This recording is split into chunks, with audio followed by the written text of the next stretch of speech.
1972 MSP, SAP എന്നീ ബറ്റാലിയനുകൾക്ക് ശേഷം മട്ടാഞ്ചേരി മുതൽ പൊന്നാനി തീരദേശ മേഖല വരെയുള്ള പ്രദേശങ്ങളുടെ അടിയന്തര ക്രമസമാധാന പാലനത്തിനായി രൂപീകരിക്കപ്പെട്ടതാണ് കേരള ആംഡ് പോലീസ് 1ാം ബറ്റാലിയൻ. കേരള സംസ്ഥാനത്തിന് പുറമെ തമിഴ്നാട്, കർണാടക, പോണ്ടിച്ചേരി, ആന്ധ്രാപ്രദേശ്, ബീഹാർ, ഉത്തർപ്രദേശ്, മഹാരാഷ്ട്ര, അവസാനമായി 22/5/2010 വെസ്റ്റ് ബംഗാളിലും സ്തുത്യർഹമായ നിലയിൽ സേവനങ്ങൾ ക്രമസമാധാന പരിപാലന രംഗത്ത് നടത്തിയിട്ടുണ്ട്.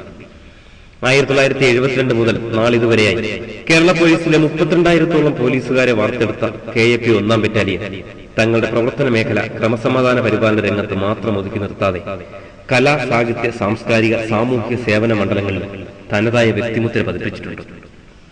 പ്രഥമ commandant Shri GK Menon IPS അവരുടെ നേതൃത്വത്തിൽ തുടങ്ങി ഇപ്പോൾ ഇന്റർനാഷണൽ വോളിബോൾ താരമായിരുന്ന ശ്രീ PS അബ്ദുൾ റസാഖ് കമാൻഡന്റായി ചാർജ് എടുത്ത് പ്രവർത്തനം നടത്തിവരുന്ന ഈ നിമിഷം വരെ KAP 1ാം ബറ്റാലിയൻ അതിന്റെ സമസ്ത മേഖലകളിലും ജൈത്രയാത്ര തുടർന്നുകൊണ്ടിരിക്കുകയാണ്.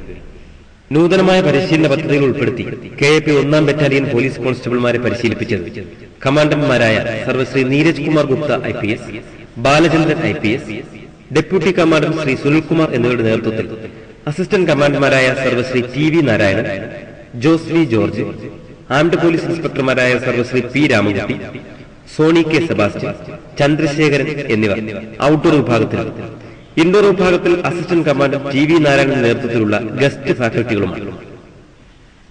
പരിശീലനത്തിന്റെ എല്ലാ തുറകളിലും മികവ് പുലർത്തി passing out parade second in കമാൻഡായി തിരഞ്ഞെടുക്കപ്പെട്ടത് കോട്ടയം ജില്ലയിൽ വൈക്കം താലൂക്കിൽ തലയാഴം ദേശത്ത് ചെത്തുതറയിൽ വീട്ടിൽ ശ്രീ പീതാംബരന്റെയും ശ്രീമതി രാധയുടെയും പുത്രനായ ശ്രീ CP അനീഷാണ്. സാമ്പത്തിക ശാസ്ത്ര ബിരുദധാരിയായ ഇദ്ദേഹം KAP 1ാം ബറ്റാലിയൻ പോലീസ് കോൺസ്റ്റബിളാണ്. ഫോളിൻ കാൾ മുഴങ്ങുമ്പോൾ സെക്കൻഡ് ഇൻ കമാൻഡറായ ശ്രീ അനീഷ് കേഡറ്റുകളെ മൈതാനത്തിലേക്ക് അണിനിരത്തി.